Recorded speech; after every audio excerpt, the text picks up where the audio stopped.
साक्षात् परब्रह्मा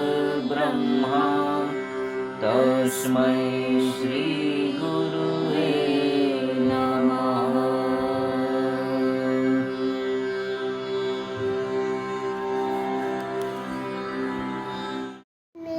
ऊंचे भाग्य हमारे ऐसा सतगुरु पाया है। जलती हुई इस दुनिया में मिली ये शीतल छाया है। कितने ऊंचे भाग्य हमारे ऐसा सतगुरु पाया है। जलती हुई इस दुनिया में मिली ये शीतल छाया है। सच मानते हो ना, कैसी शीतल छाया मिल रही है। एसी लगे हुए हैं सबके अंदर। कितनी जलती हुई संसार बन गया है और हम सबको शीतल छाया मिल रही है। कितने ऊंचे भाग्य हैं हमारे। सच्चा धन ज्ञान धन है, जिस धन को औरों पर बरसाएं। ज्ञान धन से तू औरों को शाहूकार कर सकता है, और आप लोगों ने सबने किया भी होगा, खुद भी बने होंगे, औरों को भी किया होगा। हैप्पीएस्ट मैन विदाउट ए शर्ट, भले शर्ट भी नहीं है तो भी राजा है। भले शर्ट भी नहीं है तो भी राजा है, नहीं है तो भी राजा है। ब्रह्म ज्ञानी आप परमेश्वर, आपको कुछ भी नहीं चाहिए, क्या मांगो। ब्रह्म ज्ञानी को कुछ भी नहीं चाहिए, उसको कुछ भी नहीं चाहिए, क्या मांगो, कुछ स्थिर नहीं है। वो राजाओं का राजा है। जिस धन से तुमको अशांति मिलती है वही तू दान करता है। सत्कर्म करते हैं पर उसके अभिमान से तू फ्री नहीं है। What a beautiful line. अभिमान है तो सत्कर्म कर रहे हो तो उससे क्या है, वो सोने की जंजीरें और बदकर्म लोहे की जंजीरें। ये हम जकड़ते जा रहे हैं ना, क्योंकि अगर अभिमान नहीं करें वो तो कोई भी नहीं होता। सबको एक्सपेक्ट कर रहे हैं, मैंने ये करा है मुझे भी ये दिया जाए। तो उसके अभिमान से फ्री नहीं है। सत्कर्म है सोने की जंजीरें। कर्तापना के अभिमान से करता है तो बंधन है। कोई भी कर्म ऐसा नहीं जिसमें अभिमान ना हो। बनकर कर्म करेंगे, कुछ बन के काम करें। सास बन जाते हैं, बहू बन जाते हैं, बीवी, पत्नी, पति, दादी, दादा, कुछ ना कुछ बनते हैं ना।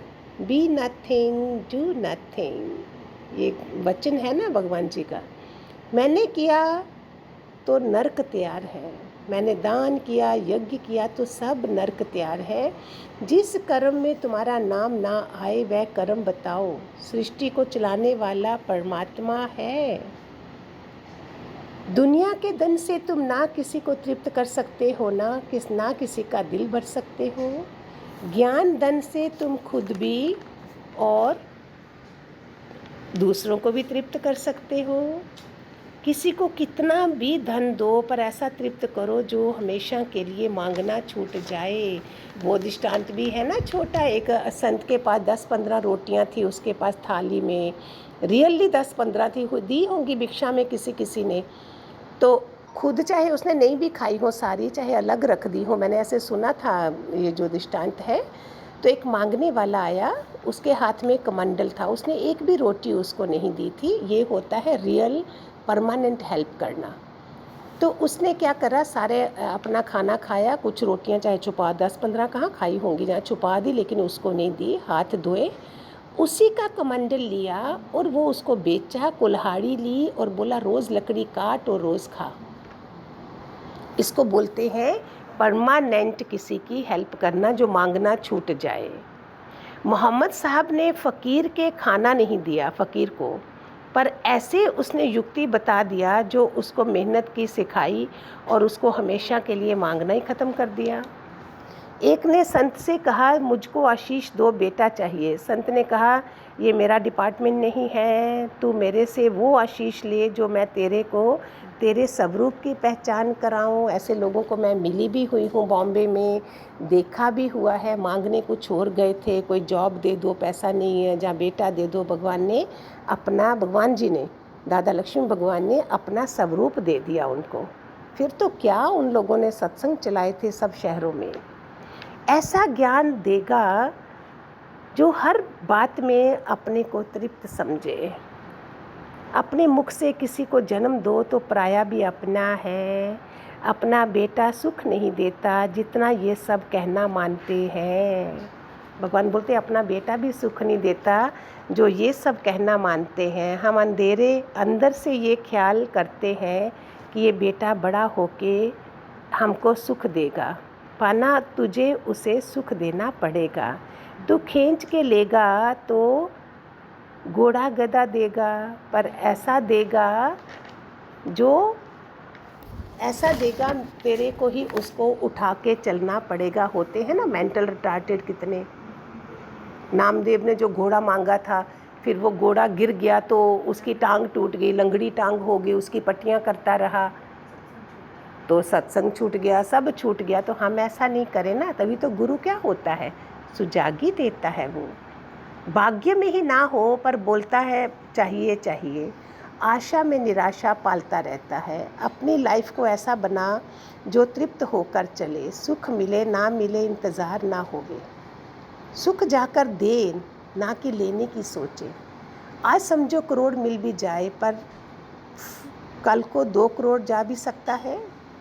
माया पदार्थ आने जाने वाला चक्कर है। आज की प्रारब्ध से तृप्त नहीं है तो कितना भी मिल जाए तृप्ति आएगी नहीं। जितनी माया चाहिए मेरे से लेके जाओ, जो ज़रूरत है लिस्ट बनाओ क्या चाहिए। तवा चकला देसी घी आप जो बोलो वो मिलेगा। भगवान जी कैसे हंसा देते हैं। प्रश्न है प्रभु जी लगता है सब मिल गया, आशीष करें मेरी इच्छा ही चली जाए। ब्यूटीफुल क्वेश्चन ऑफ द प्रेमी। भगवान जी ने क्या जवाब दिया, ज्ञान तो मैं तुमको भर भर के देगा, सारा घर ही भर देंगे। ऐसा ज्ञान देंगे, ऐसी वाणी सुनाएंगे जो तुम्हारी इच्छा जड़ से चली जाए।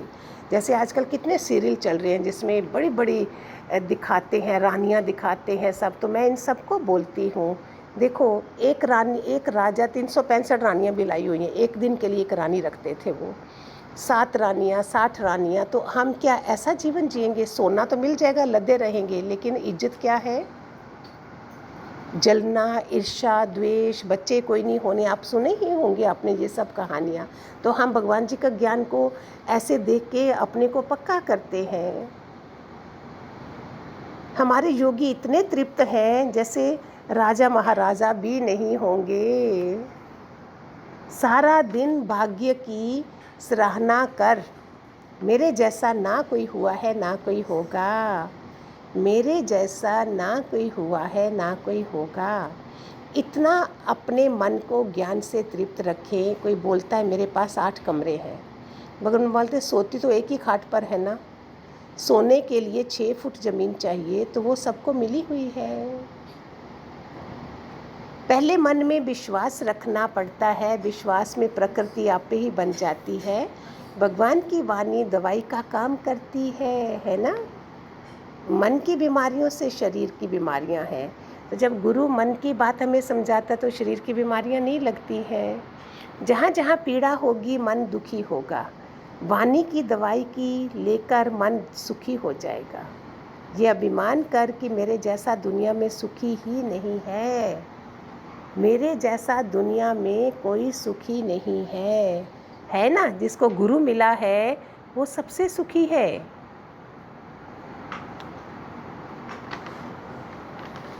सुन रहे हैं आप? जिसको गुरु मिल गया,